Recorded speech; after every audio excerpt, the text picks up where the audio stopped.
Okay, तो हमारा next question देखो क्या है। If x is equal to, मतलब जो हमारी लिमिट है वो इन दोनों के बीच में वेरी कर रही है, ये दोनों ही ओपन ब्रैकेट है, ठीक है। Show that its moment generating function is given by this, ठीक है, and also show that this and this. तो हमें ये बताना है कि जब हमारे पास लिमिट ये हो तो क्या मोमेंट जनरेटिंग फंक्शन ये आ सकता है, ठीक है।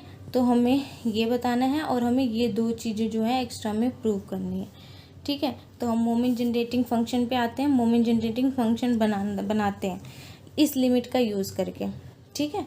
तो देखो, अगर जैसे मान लो कि मुझे अभी पता नहीं है मोमेंट जनरेटिंग फंक्शन, अभी हम आंसर ना देख के हम खुद बनाते हैं, ठीक है। तो जो मोमेंट जनरेटिंग फंक्शन होगा वो m(x)t, हम m(t) लेते थे, ठीक है।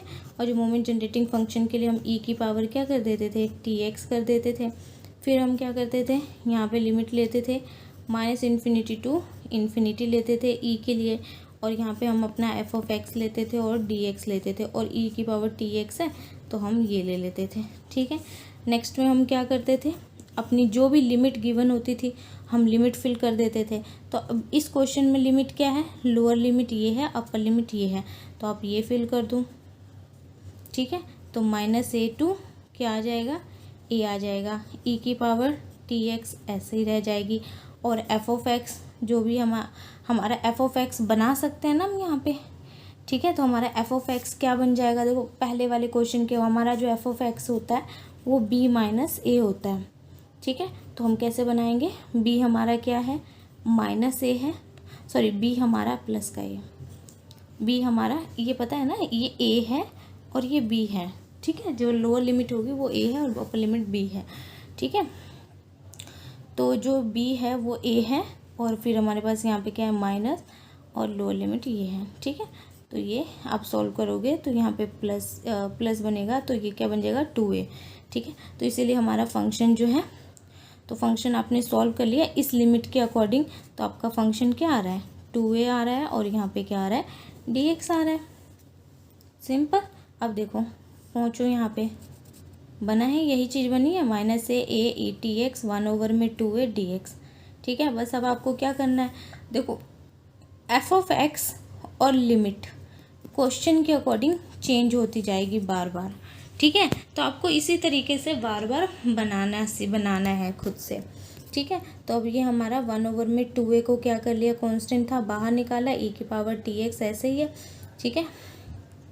t कांस्टेंट है, मतलब इंटीग्रेशन करा आपने तो t नीचे आ गया, लिमिट ये लगाया, ठीक है। 1/2a, x की जगह एक बार a लिखोगे एक बार -a लिखोगे, ये चीज़ होगी, ठीक है, ये चीज़ हो गई। अब उसके बाद जो हमें कहा गया है कि हाँ, तो हमने मोमेंट जनरेटिंग फंक्शन तो सॉल्व कर लिया, उसके बाद अब देखो जो उन्होंने कहा है कि ये इसके बराबर होता है, show that its moment generating function is given by this. तो एक चीज़ तो हमें ये कहा था कि बताओ कि क्या इसके बराबर होता है, तो देखो ये आप ना आगे फॉर्मूला पढ़ोगे, ठीक है।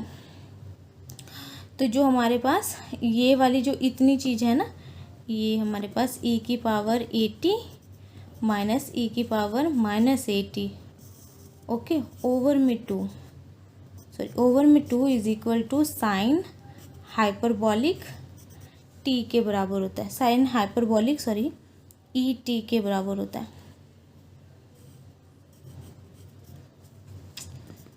साइन हाइपरबॉलिक a t के बराबर होता है, ठीक है। देखो ये साइन हो गया, हाइपरबोलिक ये तो याद रहेगा, जो चीज़ यहाँ है ना वो एंगल में आ जाएगा, 80 आ जाएगा, ठीक है। तो ये आ गया। अब बात आती है कि यहाँ पे, तो अब देखो इसीलिए इसको हमने इधर करके लिखा हुआ है, तो यानी कि ये वाला जो चीज़ है यहाँ से यहाँ तक की जो वैल्यू है वो साइन हाइपरबोलिक टी आ गई, यहाँ से यहाँ तक आ गया, बचा क्या हमारे पास ए और टी, तो ए और टी हमारे पास ये रहे, ठीक है। प्रूव हो गया ना। ये अभी एक आई थिंक पिछले ही सेमेस्टर में ये चैप्टर होगा शायद, वहाँ से आई है ये, ठीक है, यहाँ से ये फॉर्मूला बना है। सो नाउ अब हमने यहाँ तक तो प्रूव कर दिया कि मोमेंट जनरेटिंग फंक्शन हमारा यहाँ तक आ गया, ठीक है, यहाँ तक हम पहुँच गए। उसके बाद अब हम क्या कर रहे हैं, देखो जो हमारा साइन हाइपरबॉलिक होता है ना, हम उसको ना सीरीज़ में सॉल्व कर सकते हैं, तो हम इसलिए इसको ओपन कर सकते हैं। ठीक है, तो ये 80 आ गया। ठीक है, उसके बाद देखो ये जो हमारे पास है सारे इवन वाले हैं। आप ध्यान से देखोगे तो यहाँ पे देखो 1 का फैक्टोरियल ले लो। ठीक है, तो सारे सॉरी इवन नहीं, सारे क्या हैं, हमने ऑड वाले लिए हुए हैं। ठीक है, मतलब ये सॉल्व सीरीज़ होती है साइन हाइपरबोलिक की, तो ये ऑड सीरीज़ में ओपन होगी। ठीक है, क्यों ऑड सीरीज़ में ओपन होगी, क्योंकि यहाँ पे ना साइन की पावर 1 है, ऑड है तो वो ऑड सीरीज़ बनेगी। ठीक है, तो देखो क्या है, आपका जो एंगल है वो लेना है। तो ये हाइपरबोलिक बार बार बोल रही हूँ ना, ये एच के लिए आ रहा है, ये साइन थीटा, ये थीटा नहीं है, ये साइन हाइपरबोलिक दिस है। ठीक है, तो देखो जो भी इसका एंगल है वो ले लिया, और उसकी पावर अभी 1 और 1। ऑड सीरीज़ में क्या होता है, 1 होता है, 3 होता है, 5 होता है, 7 होता है, अप टू 7 होता है। ठीक है, तो अभी पहले क्या आ रहा है 1, तो जो भी इसका एंगल है वो ले लो, और यहाँ पे 1 1 ले लो। ठीक है, नीचे भी हमने 1 का फैक्टोरियल ले लिया है। ठीक है, जो चीज़ यहाँ पावर में लेनी है वही नीचे लेनी है, लेकिन 1 का फैक्टोरियल 1 ही होता है इसलिए नहीं लिया हुआ है। फिर अब हमारा क्या आ रहा है 3, 80 ले लो, उसकी पावर 3 ले लो, नीचे 3 का फैक्टोरियल ले लो। फिर क्या आता है 5, 80 ले लो, 5 ले लो, 5 का फैक्टोरियल, फिर 7 ये ले लो। ठीक है, अब यहाँ पे देखो 80 है, 80 अंदर जाएगा। ठीक है, 80 ओवर में है, तो 80 जब अंदर जाएगा तो यहाँ पे क्या, यहाँ आएगा ना 80, तो ये कैंसिल होगा, तो सारी डिजिट से कैंसिल होगा, सभी से कैंसिल होगा, तो यानी कि सभी की एक एक पावर क्या हो जाएगी, 80 की कम हो जाएगी। ठीक है, तो यहाँ से ये वाला 80 जो है पूरा कैंसिल हो जाएगा, यहाँ पे 1 आ जाएगा। यहाँ का 80 जब इससे जाएगा तो इसकी पावर एक एक कम हो जाएंगे ना, पूरा 80 है तो ये 2 में आ जाएगा, ये 5 था तो ये 4 हो जाएंगे, 7 था 6 हो जाएंगे, लेकिन इनके फैक्टोरियल पे कोई असर नहीं पड़ेगा। ठीक है, वो सेम ही रहेंगे। देखो तो बन गया ना, ये वाला 1 रह गया, ये चीज़ें ऐसे बन गई। अब ये स्टेप थोड़ा सा ट्रिकी है, ये हमने क्वेश्चन के लिए किया है ताकि हमें क्वेश्चन करने में आसानी हो। ठीक है, तो ये स्टेप ना मैं खुद से लिखती हूँ।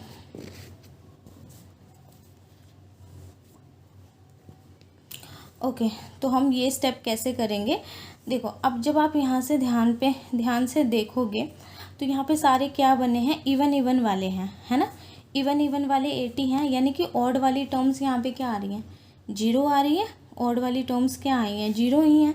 तो हम यहाँ पे कैसे सीरीज़ खोल सकते हैं, ये 1 ले लिया प्लस 0 ले लिया, और जो भी हमारे पास t ले लो या जो भी, यानी कि जो हमारी t की ऑड वाली पावर होगी, इसी के जैसे t² यहाँ पे आ रहा है तो उससे पहले t1 होगा ना, तो हमने ये 1 वाला ले लिया, t1 ले लिया, और नीचे 1 का फैक्टोरियल। देखो जो पावर है वही नीचे उसका फैक्टोरियल भी है। ठीक है, ये ले लिया, t1 वाली ले ली। अब यहाँ पे आओ, यहाँ पे देखो t2 वाली टर्म है ना, यहाँ पे ये t2 वाली है, तो हमने ये t2 वाली टर्म पूरी ले ली यहाँ से, तो ये वाली t2 वाली टर्म बना ली। तो t2 वाली टर्म तो हमारे पास गिवन ही थी, 3 था, 2² था, और जो ये हम फैक्टोरियल अपनी तरफ से ले रहे हैं। ठीक है, ताकि ना हमारी एक सीरीज़ बने, हमें जो क्वेश्चन में प्रूव करना है ना उसके लिए हमें एक पूरी अच्छी एक सीरीज़ होनी ज़रूरी है, उससे हम आसानी से सॉल्व कर पाएंगे। ठीक है, तो फिर हमारे पास ये आ गया, तो यहाँ पे 2, ध्यान से देखो ये 1 था, t की पावर 1 ले ली, अब t की पावर 2 भी ले ली आपने। अब आओ t की पावर 3, t की पावर 3 है यहाँ पे नहीं, हम इसी सीरीज़ को मॉडिफाई कर रहे हैं, हम कुछ भी एक्स्ट्रा में नहीं कर रहे हैं, इसी सीरीज़ को अपने तरीके से लिख रहे हैं। ठीक है, तो t की पावर 3 जो है वो क्या है, 0 है, और वहाँ पे 3 का क्या आ जाएगा, फैक्टोरियल आ जाएगा। ठीक है, फिर से आओ प्लस में, अब t की पावर 3 तो ले ली, अब t की पावर 4 वाली टर्म लोगे, तो t की पावर 4 वाली टर्म ये है, तो आप ये ले लो a की पावर 4, और यहाँ पे 5 का क्या आ जाएगा, फैक्टोरियल, और t की पावर 4, और देखो जो पावर हम यहाँ लेते हैं ना वही यहाँ पे भी लेते हैं, तो यहाँ पे 4 फैक्टोरियल हो जाएगा। ठीक है, यानी कि इस तरीके से हम अपनी सीरीज़ बनाते जाएंगे। अब आओ क्वेश्चन के ऊपर, देखो क्वेश्चन में आपको क्या कहा था,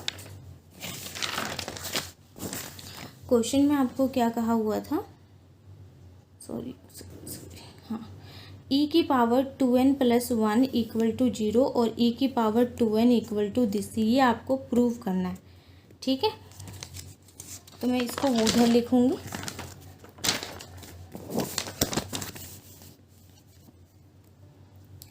देखो बोला हुआ है कि e की पावर 2n प्लस में 1 इक्वल टू क्या आना चाहिए, 0 आना चाहिए, ठीक है।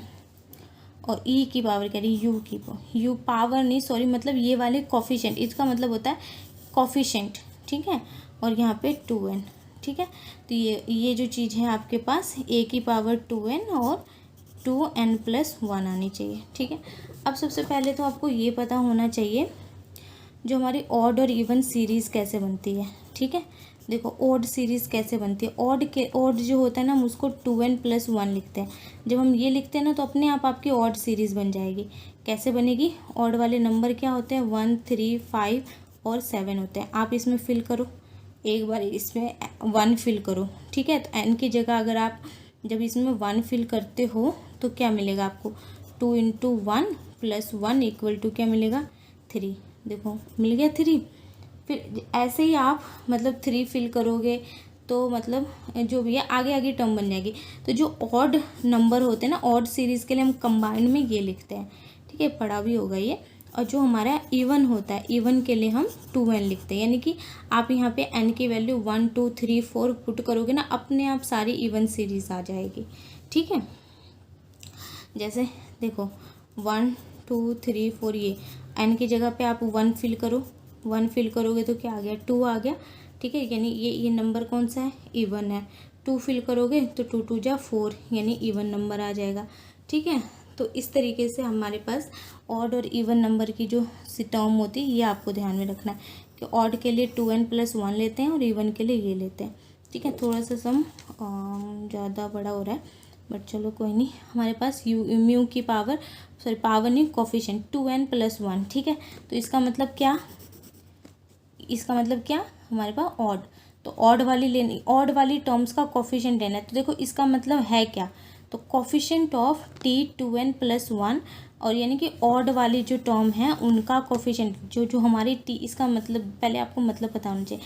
इसको आप लिखोगे कैसे, यानी कि आपका क्वेश्चन में आ तो गया है कि हाँ ये हमें ये प्रूव करना है, लेकिन आपको पता होना चाहिए है क्या ये। तो ये क्या है, ये कॉफिशेंट ऑफ t, और जो यहाँ पे लिखा है ना 2n प्लस 1, और जो यहाँ पे है उसी का फैक्टोरियल, आपको ये पता करना है कि इसका कॉफिशेंट। अब देखो कॉफिशेंट क्या होता है, एक्स स्क्वायर का कॉफिशेंट क्या होगा, जो उसके साथ रकम लगी होगी वो उसका कॉफिशेंट होता है ना। कॉफिशेंट तो पता है, एक्स स्क्वायर का बोलूँ कॉफिशेंट क्या है, तो ये अगर जो भी इक्वेशन है तो वहाँ से पता लगेगी, ठीक है। तो वैसे ही ये वाली रकम ढूंढनी है और उसका कॉफिशेंट ढूंढना है, ठीक है। तो वो देखना है कि वो क्या 0 आ रहा है क्या कि कुछ और आ रहा है।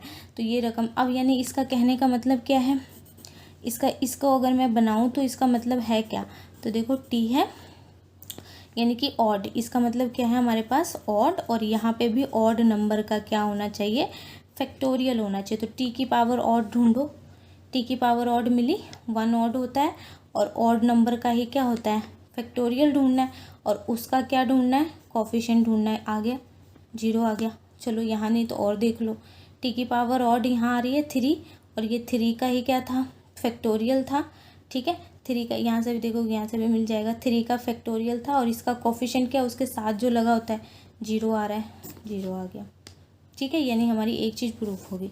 दूसरा हमें ये प्रूव करना है, जब भी ये दिया हो ना तो आपको ये प्रूव करना है, ठीक है। ये ध्यान में कि आपको ये लिखोगे ना फिर आ जाएगा। तो यानी आपके पास t की पावर क्या होनी चाहिए, इवन होनी चाहिए, और इवन नंबर का ही क्या होना चाहिए, फैक्टोरियल होना चाहिए, ठीक है।